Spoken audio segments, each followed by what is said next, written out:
పొలంలో బంగారం దొరికిందంట. కూలీ పనులకు వెళ్లే వారి పంట పండిందంట. ఇక వారి జీవితాలు మారిపోతాయంట. ఇది వరంగల్ జిల్లా చెన్నారావుపేట మండలం ఈర్యతండాలో ప్రస్తుతం జరుగుతున్న ప్రచారం.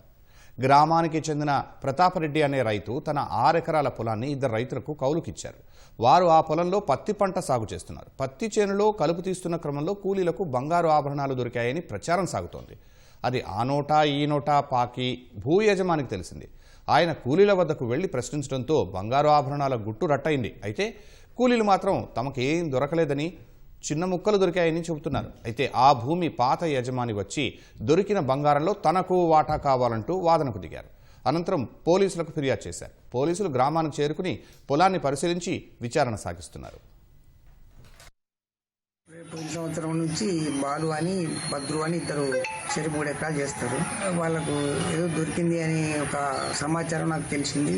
విలేజ్ అందరూ అనుకుంటా ఉంటే పోయి అడిగాను. అడిగితే నాకు కొన్ని వస్తువులు చూపెట్టారు. ఇంకే దొరికిందా మరి ఇంకేమైనా ఎక్కువ దొరికిందా అని అడిగాను.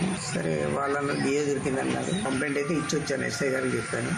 మేము గత 5 సంవత్సరాల కింద నా కుటుంబ అవసరంతో భూమి 6 ఎకరాల భూమి అమ్మిన ప్రతాపరెడ్డికి. అతను కొన్నాక కౌలుకిచ్చిండు, లంబోళ్ళకి కౌలుకిచ్చిండు. ఆ లంబడ పేరు బూక్యా బాలు. ఆయన ఈ సంవత్సరం వ్యవసాయం చేస్తుంటే అందులో కొంత బంగారం దొరికింది.